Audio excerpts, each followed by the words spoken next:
이제 전주하고 이번 주의 온도가 많이 차이가 나는 것 같습니다. 봄이 우리 앞에 성큼 다가온 것 같은데 우리 옆에 분과 한번 인사할 때 새 봄을 맞으세요. 그렇게 한번 인사하겠습니다. 성도 여러분, 새 봄을 맞으세요. 감사합니다. 우리나라가 잘 살게 된 지는 불과 10년, 몇십 년 채 안 되는 것 같습니다. 자라나는 아이들에게 이렇게 말을 한다면 잘 이해하지 못할 것입니다. 그런데 정말 그렇습니다. 불과 60년 전만 하더라도 6.25 직후에 우리나라는 아프리카 가나보다도 잘 살지가 못했습니다. 그때 우리나라의 국민소득은 가나보다 조금 못 미치는 158불에 불과하였다고 합니다. 그런데 지금은요, 국민소득이 27,000불, 30,000불 시대를 우리가 바라보고 있습니다. 제가 통계를 보니까 전 세계 190여 개국 되는 그 나라 중에 30,000불을 넘는 그 나라는 고작 27개 나라 정도뿐이라고 합니다. 하나님께서 우리나라에게 많은 복을 내려 주셨구나 하는 생각을 가져보게 됩니다. 제가 좋은 이야기를 먼저 말씀드렸는데 그러나 한편으로는 좋지 않은 그런 이야기들도 우리 주변에는 많이 나타나는 것 같습니다. 빈익빈, 부익부 이런 양극화 현상은 많은 영역에서 나타나고 있고 그 골은 그 깊이가 점점 더 깊어지는 것 같습니다. 미국의 한 조사에 따르면 소득의 격차에 따라서 평균 수명에도 차이가 난다 이런 결과도 보여주었습니다. 1980년도에는 부유한 계층의 사람과 최저소득의 계층의 사람들을 비교해 보니까 무려 평균 수명이 5년이나 차이가 났고 30년이 지난 2010년에는 무려 12.7년, 그러니까 부유한 사람이 최저소득에 있는 사람들보다 13년을 더 많이 사는 그런 결과를 보이더라는 것입니다. 사회가 핵가족화가 되고 그리고 사람들이 오래오래 사는 사회가 되었고 개인주의가 팽배해지면서 이웃 간의 관심은 더더욱 줄어드는 것 같아 보입니다. 그 중에 한 가지 이유 중에 이런 것이 있더라고요. 집을 우리가 살게 되는데 임차인이든 또 집주인이든 이사를 가게 됩니다. 여러분 우리나라에 많은 인구가 있는데 어느 정도가 한 해 평균적으로 이사를 하게 될까요? 한 20% 정도가 한 해 이사를 하게 됩니다. 그러니까 전체 인구의 5명 중에 1명꼴로 한 해 이사를 한다는 것입니다. 임차인은 계약 기간이 만료되어 또 이사를 갈 수밖에 없고 집주인은 부동산 가격이 뛰는 곳을 향해서 또 이사를 간다는 것입니다. 그러다 보니까 한 곳에 오래 머물 수가 없는 것이죠. 서로를 알아갈 수 있는 시간이 극히 적은 것입니다. 그러다 보니까 이웃에 대한 관심도 소원해질 수밖에 없습니다. 실정이 이러다 보니까 사실은 어떠한 일이 일어났을 때 우리는 그 소식을 한참 동안 늦게서야 그 소식을 접하게 되고 가까운 지역에서 일어난 일인데 때로는 뉴스를 통해서 매스크를 통해서 하게 되는 경우도 생겨나게 됩니다. 홀로 외로이 죽음을 맞이하는 고독사 같은 경우에 누군가 곁에 있었다면 죽음을 예방할 수가 있었을 텐데 그렇지 못해서 안타까운 일들이 우리 주변에는 너무나 많이 일어나고 있습니다. 경제적으로 어렵게 살아가는 사람들, 고립되어 살아가는 사람들, 고위험 집단인 예를 들면 독거노인이라든지 1인 1가구 그 형태의 삶을 살아가는 사람들에게 이런 고독사와 같은 일들은 점점 더 많이 일어나고 있습니다. 그렇다면 예수님 당시에 그때의 시대적인 상황은 어떠했을까요? 그때에도 사람들로부터 소외를 당하는 몇몇 부류들이 있었습니다. 오늘 나병 환자의 이야기가 나오는데 그 대표적인 예일 것입니다. 뿐만 아니라 이방인들 그리고 여인들이 그 부류에 해당이 될 것입니다. 같은 이야기를 기록하고 있는 마태복음에서는 그 순서에 있어서 차이가 나지만 우리에게 이런 이야기를 계속 들려주고 있습니다. 예수님께서 나병 환자를 고쳐주신 사건 이후에 백부장의 하인을 고쳐주시고, 그리고 우리가 앞서서 전 시간에 살펴본 것처럼 베드로의 장모를 고쳐주시는 장면을 마태는 순서적으로 기록을 해 나가고 있습니다. 마태가 의도를 가지고 기록했다고 보여집니다. 당시의 소외계층의 사람들, 병든 자, 나병 환자, 그리고 이방인, 백부장의 아들이니까 이방인이죠. 그리고 베드로의 장모, 여인입니다. 당시에 예수님 시대에도 소외당했던 계층들을 주님께서 찾아가 주셔서, 혹은 그들이 주님을 찾아왔다면 주님은 그들을 외면하지 않으시고 그들의 병을 고쳐주신 사건을 마태는 순서대로 기록을 하는 것입니다. 나병 환자는 어떤 사람들이었을까요? 매우 외로운 사람들이었습니다.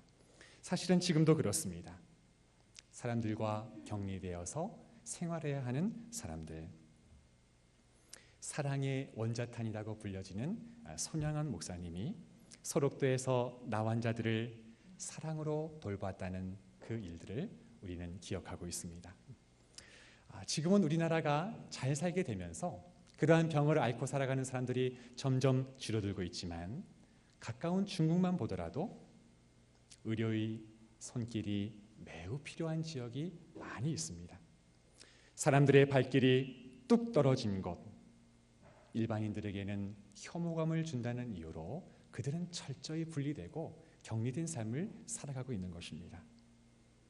뿐만 아니라 당시의 이방인들은 어떠했을까요? 예수님께서 수로보니게 여인에게 하셨던 말씀을 기억해 봅니다. 자기의 자녀가 귀신이 들렸는데 그때에 이렇게 예수님께 찾아와서 말씀하였습니다. 자녀의 떡을 취하여 개들에게 던짐이 마땅치 아니하니라. 주님, 우리 딸이 귀신이 들렸는데 고쳐주세요. 그 간청하는 여인에게 주님이 하신 말씀입니다. 그 여자가 뭐라고 합니까? 주여, 올소이다마는 상 아래의 개들도 아이들이 먹던 부스러기를 먹나이다. 미물일지라도 짐승일지라도 그 주인의 상에서 떨어지는 부스러기를 먹지 않습니까? 주님, 이방이라고 하지만 우리에게도 은혜를 베풀어 주세요. 당시 유대인들이 이방인들을 생각할 때는 결코 대면하기에 또는 상대하기에 합당치 않은 그러한 사람들로 생각했다는 것입니다. 또 한 부류는 여인들이었습니다. 이들 여인들은 우리가 알다시피 숫자의 셈 안으로도 끼어들지 못하였습니다. 오병이어의 기적을 일으키셨을 때 5천 명을 먹여 살리는데, 그 5천 명을 먹일 때에도 이들 안에는 남자들만 수를 센 것입니다. 그러니까 여자아이들, 그런 여인들을 모두 포함하고 아이들까지 포함한다면 대략 주님께서 먹이신 인원은 2만여 명이 좋게 넘었을 것입니다. 숫자 안에도 들어가지 못했던 사람들, 여인들은 그러한 소외받는 계층에 속해 있었다는 것입니다. 오늘 우리가 읽은 이 마가복음에는 한 나병 환자가 있었다, 그렇게 소개하고 있는 것입니다. 그가 예수님께 나와왔다고 했는데 그에게는 어떤 일이 벌어졌을까? 또 그는 어떻게 예수님께로 나올 수가 있었을까? 오늘 말씀을 통해서 주시는 은혜를 함께 나누고자 합니다. 긴 설명은 아니지만 그가 어떠한 생애를 살아왔는지 우리는 한번 짐작해 볼 수가 있을 것 같습니다. 레위기 13장 46절을 보게 되면 나병 환자에 대한 말씀을 기록하고 있습니다. 병 있는 날 동안은 늘 부정할 것이라. 그가 부정한즉 진영 밖에서 살지니라. 철저히 사회로부터 구별되었고 또 격리된 삶을 살아갔던 이 한 사람의 생애를 짧은 구절이지만 우리는 짐작해 볼 수가 있습니다. 오늘날처럼 적극적으로 치료할 수 있는 상황이 아닙니다. 좋은 약이 있던 것도 아니고 좋은 의술이 있던 것도 아닙니다. 이 병에 걸리게 되면 평생에 이렇게 살 것을 예상하였을 것입니다. 그 사람이 어떠한 이유로 이 병에 걸렸는지는 잘 모르겠습니다. 그러나 나병한 자가 한 사람 있었다. 마가는 이것을 통해서 우리에게 이 사람이 어떠한 고통을 가지고 있었을까 우리에게 말씀해 주고 있는 것입니다. 그렇다면 성도 여러분, 이 나병 환자가 어떻게 주님 앞에 나올 수 있게 되었을까요? 철저히 격리가 되었고 그리고 구별이 되었던, 이 사회는 차단이 되었던 삶이었는데 어떻게 주님 앞에 나올 수가 있었을까요? 추측을 해보건대 그가 나올 수 없는 상황이라면 누군가가 그에게 예수님에 대한 소식을 전해 주었을 것입니다. 예수님이라는 선생님이 계신데 그분은 회당 안에서 귀신 들린 사람을 고쳐주셨습니다. 심지어 열병으로 꼼짝달싹 못하는 그 여인을 주님은 찾아가 주셔서 그 여인의 질병을 치료해 주셨습니다. 여인이라면 사회적으로 그렇게 따뜻한 대우를 받지 못하는 부류인데 그분은 어떤 분이시길래 당시의 시대적인 편견을 깨고 고정관념을 뛰어넘어서 그것도 그 여인의 집을 직접 방문해 주셔서 그 여인을 고쳐주셨을까? 나름대로 이 나병 환자가 추측했을지도 모르겠습니다. 그분의 사랑이라면, 그 사랑의 능력이라면 혹 나의 질병을 고쳐주실 수 있지 않으실까? 그런 기대를 했을지도 모르겠습니다. 누군가로부터 전해받은 그 좋은 뉴스, 굿뉴스, 예수님에 관한 복된 소식, 그는 전해 들었을 것입니다. 그 말씀을 듣고 작은 한 일말의 믿음이지만 예수 그리스도에 대한 믿음을 가지고 주님께로 나온 것입니다. 그가 믿음을 가졌다고 하는 직접적인 표현은 없지만 여러분, 믿음이 없었다고 한다면 그 소식을 들었을 때 그냥 지나쳤을 것이에요. 그러나 누군가로부터 예수 그리스도에 대한 소식, 그가 하신 사역에 대한 그 말씀을 들었을 때 그에게는 믿음이 생겨난 것입니다. 믿음은 들음에서 나며 들음은 하나님의 말씀으로 말미암느니라. 우리가 신앙을 가진 경로는 다 다를 것입니다. 그럼에도 불구하고 우리가 이 자리에 앉아 있는 것은 하나님께서 우리에게 말씀으로 찾아와 주셔서 그 말씀이 우리 안에 심령을 새롭게 하고 믿음을 불러일으켜 세워주신 줄로 믿습니다. 믿음은 들음에서 나며, 구약의 라합이라고 하는 인물은 여러분 아시다시피 천한 직업을 가진 여인이었습니다. 그러나 유일하게 여리고성이 무너졌을 때 생존하는 인물이 되었습니다. 뿐만 아니라 이방인 여인으로서 예수님의 족보에 올라가는 그 영광의 자리를 차지할 수가 있었습니다. 그것은 다름 아닌 믿음이 그 이방 여인에게 있었기 때문입니다. 요단 동편에 머물렀던 이스라엘은 여리고로 정탐꾼을 보냅니다. 그리고 이 여리고에 정탐꾼이 들어왔다는 그 소식이 온 성에 퍼졌습니다. 온 성은 매우 소란스러웠습니다. 그때 라합은요, 믿음으로 그 정탐꾼을 지붕 위에 숨겨주게 됩니다. 그뿐만이 아니죠. 군인들이 왔을 때 이들이 이쪽으로 도망하였습니다. 때로 그 이야기가 들통이라 나면 자신뿐만 아니라 온 집안의 가족들의 생명도 위태로울 수 있었지만 그는 믿음으로 정탐꾼을 숨겨주었던 일을 성경이 기록하고 있습니다. 어떻게 그가 이렇게 죽음을 무릅쓰고 그 정탐꾼을 숨겨둘 수가 있었겠습니까? 그가 하나님에 대한, 하나님이 인도하시는 이스라엘 백성들의 역사에 대한 소문을 들었기 때문입니다. 이스라엘 백성들이 어떻게 400년 동안 애굽에 종살이를 한 민족인데 어떻게 출애굽을 할 수 있었을까? 요단 동편에는 어마어마한 아모리 왕 시온과 바산 왕 옥이 있었는데 그들을 어떻게 물리치고 요단강 바로 건너편에 코아까지 올 수가 있었을까? 그들을 인도하신 하나님은 과연 어떤 분이신가? 이스라엘 백성들에 대한 이야기를 들으면서 하나님은 위대하시고 전능하신 분이시라는 것을 그가 믿음을 가졌던 것입니다. 애굽에서 나온 출애굽에 대한 이야기, 요단 동편의 땅을 정복한 이야기, 여리고성에 있는 사람들도 다 들었을 것입니다. 그러나 이 이야기를 듣고 믿음으로 반응한 사람은 라합과 그 가족뿐이었습니다.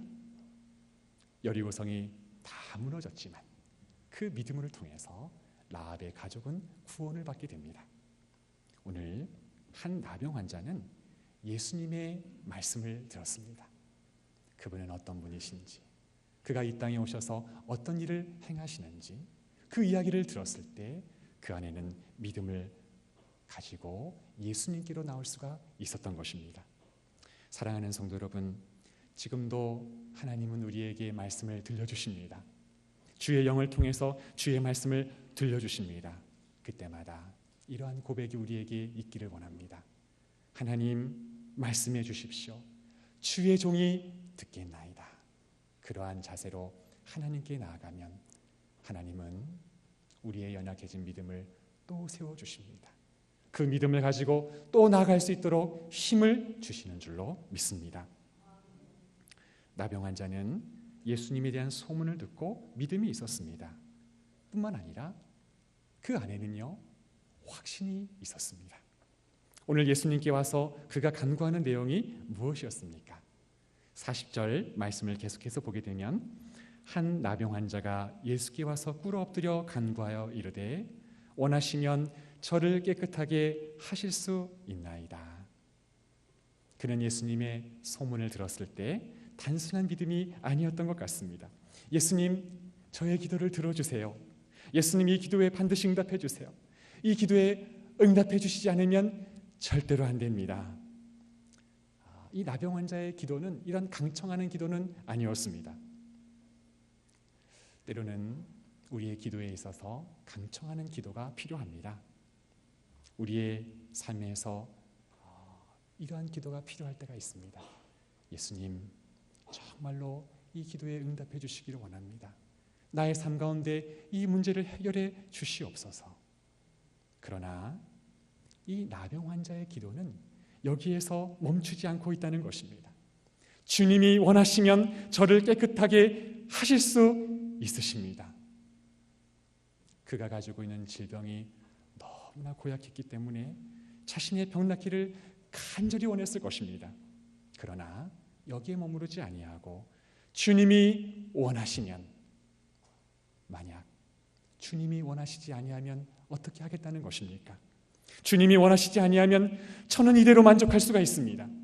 이 모습을 가지고, 때로는 피고름이 나오는 이 몸을 가지고, 그러나 주님과 함께 이대로 이 모습 그대로 살아갈 수가 있습니다. 아무런 문제가 없습니다.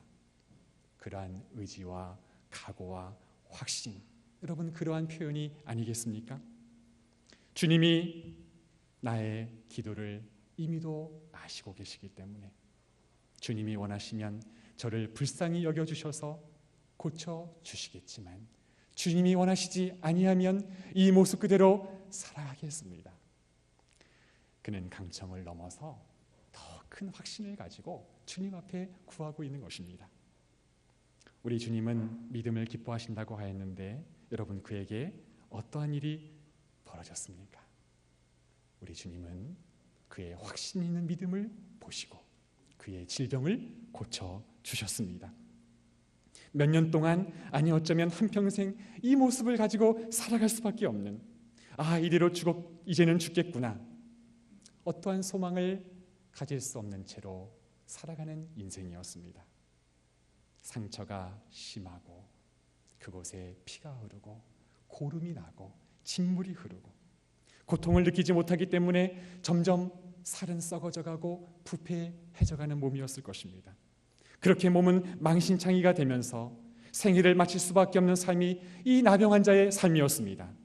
그런데 이 나병 환자의 삶 가운데 놀라운 일이 벌어진 것입니다. 곧 나병이 떠나가고 그의 몸이 깨끗하여 진지라. 여러분, 우리가 주님 앞에 나올 때에 우리가 가지고 있는 병이 완전히 나을 수가 있습니다. 우리가 가지고 있는 삶의 문제가 완전히 해결될 수가 있습니다. 그러한 은혜가 충만히 임하기를 원합니다. 그러나 우리 가운데 여전히 문제가 해결되지 아니하고 질병이 완전히 치유가 되지 않더라도 여전히 이 문제를 가지고 살아가는 삶의 형편이 된다 할지라도 오늘 이 한 나병 환자의 고백, 이 확신이 우리에게 있기를 소원합니다.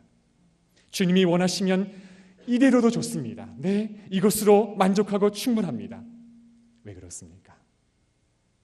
주님이 이미도 나의 형편을 다 아시기 때문에 나의 믿음이 있음을 알고 이것을 기뻐 받아주시고 오늘도 내가 살아갈 수 있는 은혜를 모자르지 아니하게 부족하지 아니하게 충분히 매일매일 공급해 주시기 때문에 이 세상의 어떤 것으로도 채울 수 없는 하나님의 은혜가 나를 채워주시기 때문에 그 은혜이면 충분합니다. 신약 성경의 반 가까운 분량을 기록한 사도 바울은 사실 육체적으로는 매우 연약한 사람이었습니다. 그가 고백할 때 자신에게는 사단의 가시가 있다라고 고백합니다. 이 질병이 어떤 것인지는 우리가 정확히 알 수 없지만 그러나 그의 삶과 사역에 있어서 매우 치명적이었다는 것은 우리가 알 수가 있습니다. 때로 이러한 질병이 있다는 것은 복음을 전할 때 매우 핸디캡이 될 수도 있었을 것입니다. 아니 복음을 전하는 자가 자신의 문제도 하나 해결하지 못하면서 복음을 전하다니 이러한 의심의 눈초리도 받았을 수도 있었을 것입니다. 그래서 사도는 하나님 앞에 3번을 기도했다라고 성경이 기록하고 있습니다. 하나, 둘, 셋 이렇게 3번이라고 해서 3번 기도하였다라기보다는 3은 충만한 수니까 아마 이 질병이 나에게서 떠나가기를 사도 바울은 매우 간절히 기도하였을 것입니다. 하나님 앞에 나아가고 또 하나님 앞에 기도하였을 것입니다. 그러나 주님의 응답은 무엇이었습니까? 그의 질병을 고쳐주지 아니하였습니다. 내 은혜가 내게 족하구나. 왜 그렇습니까? 이는 내 능력이 약한 데서 온전하여지기 때문이라고 사도 바울은 고백합니다. 그러므로 도리어 크게 기뻐하고 문제가 해결되지 않았습니다. 질병이 고쳐주지 않았지만 도리어 나는 크게 기뻐함으로 나의 여러 약한 것들에 대하여 자랑하니니 그리스도의 능력이 나에게 머물게 하려 하기 때문이라. 이것이 사도 바울의 믿음이었고 확신이었습니다. 여전히 질병을 안고 살아가지만 그는 이 질병에 매이지 않고 있습니다. 이것으로 자만하지 아니할 수가 있었고 연약한 몸을 비록 가지고 있었지만 그리스도의 능력이 내게 머물러 있어서 오히려 약할 때에 강함이 되었다라고 그는 고백하고 있는 것입니다.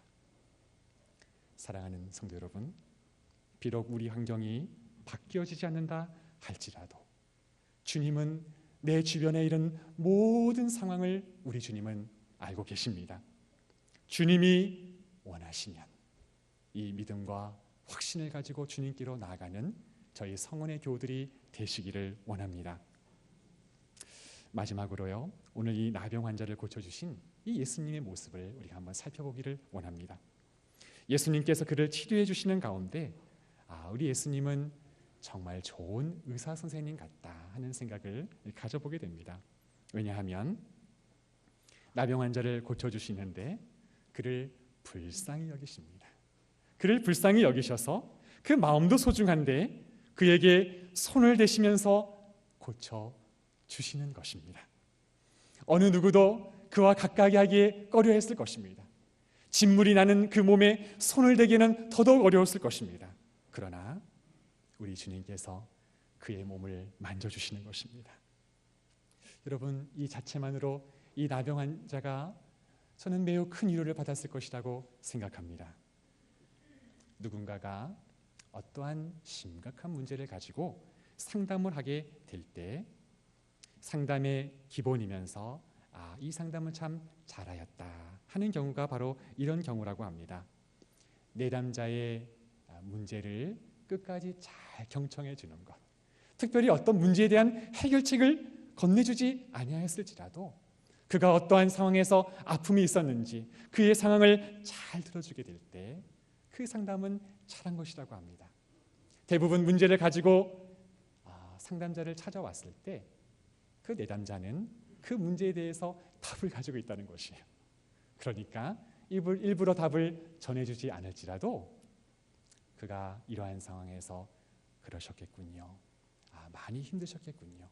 그 정도로 같이 공감을 해주는 것만으로도 문제는 해결된다는 것입니다.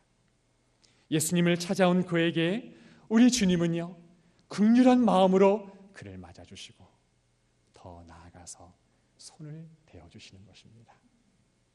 큰 위로를 받았을 것입니다. 예수님의 능력은 여기에서 그친 것이 아니라 예수님의 손이 그의 몸이 닿았을 때에 여러분 그의 몸이 깨끗해지는 능력이 나타나게 되었습니다. 예수님은 그의 몸에 손을 대었을 때에 예수님의 몸이 더럽혀졌을까요? 그렇지 않았습니다. 오히려 그 전능하신 주님의 거룩한 손이 그의 몸에 닿았을 때에 그 손이 닿자마자 나병 환자의 몸은 곧바로 깨끗해졌을 것입니다. 예수님의 손이 더럽혀진 것이 아니라 더럽혀지고 만신창이가 된 그의 몸이 거룩해졌고 깨끗하여졌던 것입니다. 우리 주님은 율법에 매이거나 그것을 어기시는 것이 아니라 그 율법의 정신을 살려내시고 그리고 그 율법을 온전히 순종하십니다. 예수님께서 마지막으로 그에게 뭐라고 말씀하십니까? 삼가 아무에게 아무 말도 하지 말고 가서 내 몸을 제사장에게 보이고 내가 깨끗하게 되었으니 모세가 명한 것, 레위기에 보면은 여러 가지 예물들이 있었습니다. 나병으로 확인되면 철저하게 사회로부터 격리된 삶을 살아가게 되는데 그가 나았음을 확인하게 되면은 이제는 공동체 안으로 들어올 수 있게 되는 것입니다. 그들에게 입증하라. 제사장들에게 보이고 제사장들에게 입증하라. 자유로운 몸이 되어라. 그렇게 말씀해 주는 것입니다. 아무에게도 말하지 말라. 그렇게 말씀하셨던 이유가 무엇이었을까요? 오히려 만성적이고 고질적인 질병이 고쳤을 때 예수님이 이 문제를 해결해 주셨습니다라고 말한다면 복음이 더욱더 효과적으로 전해지지 않았을까요? 예수님은 왜 아무에게도 말하지 말라 하셨을까요? 먼저는 우리 주님은 모세의 율법을 하나님의 말씀을 매우 존중히 여기시는 것입니다. 그가 온전히 치료됨을 제사장들로부터 확인받기 전에는 이 소식이 알려져서는 곤란합니다. 먼저 하나님의 율법대로 제사장에게 보이고 나서 그 율법을 존중하는 마음대로 그 말씀대로 행해지기를 원하셨던 것입니다. 또 하나의 이유는 아직은 그리스도의 사역의 초기입니다. 주님의 복음이 효과적으로 전달해지기 위해서는 아직까지는 시간이 필요합니다. 적절한 시간, 복음이 효과적으로 전달하기 시간까지 기다려야 합니다. 사람들은 무엇에 더 많은 관심을 가지게 될까요? 아마도 복음보다는 병이 낫는 것 그 자체에 더 많은 관심을 가지게 될 것이기 때문에 복음이 효과적으로 전해지기 위하여 때를 기다리는 주님의 모습을 보여주고 있습니다. 우리 주님은 한 나병 환자의 믿음을 보시고 그를 완전히 치료해 주셨습니다. 주님을 다시 찾아올 필요가 없으셨습니다. 전능하신 손으로 그의 고질적인 질병을 치료해 주십니다. 여러분, 우리가 어떠한 상황에 있든지 주님 앞에 믿음을 가지고 나아가는 우리가 되기를 원합니다. 하나님은 그 믿음을 보시고 병든 몸도 고쳐주시고 우리의 상한 마음도 치유해 주시고 회복해 주실 줄로 믿습니다. 중국에 인해원이라는 곳이 있습니다. 한센병 환자 수십 명을 수용하고 있는 치료 요양 센터입니다. 한국에서 온 어떠한 의사 선생님이 이곳을 방문하여서 며칠간 봉사를 하였습니다. 그리고 봉사하는 가운데 그 중에 한 사람에게 이렇게 질문을 합니다. 혹시 예수님을 아십니까? 혹시 예수님을 아십니까? 그랬더니 이 환zen한 자가 이렇게 답을 하는 것입니다. 네, 선생님, 저는 그분을 잘 알고 있습니다. 저는 그분과 함께 살고 있습니다. 그렇게 말하더니 그의 뭉개진 손을 가지고 그리고 그를 안내하면서 인도하더라는 것입니다. 그리고 원장실로 가더니 이분을 가리켜요. 이분이 바로 예수님이십니다. 이분은 한국에서 온 K 박사님이신데 혹시 몰라서 실명을 거론하지는 않겠습니다. 공부를 잘하셨습니다. 한국에서 잘 나가는 외과 선생님이셨습니다. 그런데 하나님의 은혜를 받고서 그는 이 일에 전념하게 되고 그의 남은 인생을 쏟게 됩니다. 한센병에 걸린 이들을 치료하면서 정성껏 주님의 사랑으로 그들을 간호하였습니다. 공산주의 국가에서 예수님 믿으세요 이렇게 강요할 수 없잖아요. 하지만 그들을 정성껏 돌봐주었습니다. 고름을 씻고 닦아주고 필요한 곳에는 치료해주고 그러면서 그들과 친분을 쌓게 됩니다. 이들이 스스로 생각했습니다. 아니, 이분들이 왜 이곳에 오셔서 이런 고생을 하실까 궁금하기 시작했습니다. 헌신적으로 수고하는 이들의 모습에 궁금증이 생겼습니다. 그리고 한 사람씩 그들이 인도하는 예배에 참여하기 시작했다는 것입니다. 그들은 불편한 몸이지만 예수님이 어떠한 분이신지를 알게 되었습니다. 나는 예수님을 알고 있습니다. 나는 그 예수님과 함께 살고 있습니다. 이분이 바로 예수님이십니다. 정말 그분이 예수님은 아니겠죠. 그러나 예수님의 모습을 가지고 살아가는 이분이 정말 예수님이십니다. 그들의 삶 가운데 확실하게 다가왔을 것입니다. 여러분, 우리는 미약합니다. 그래서 큰 일을 할 수 없습니다. 그러나 주님의 사랑을 가지고 그 일을 하게 될 때 그 일은 놀라운 일이 될 줄로 믿습니다. 믿음으로 예수님께 나아가고 또 그 사랑과 능력을 가지고 작은 일에 충성하게 될 때 하나님은 그 일을 통해서 복음이 전파되게 하실 것입니다.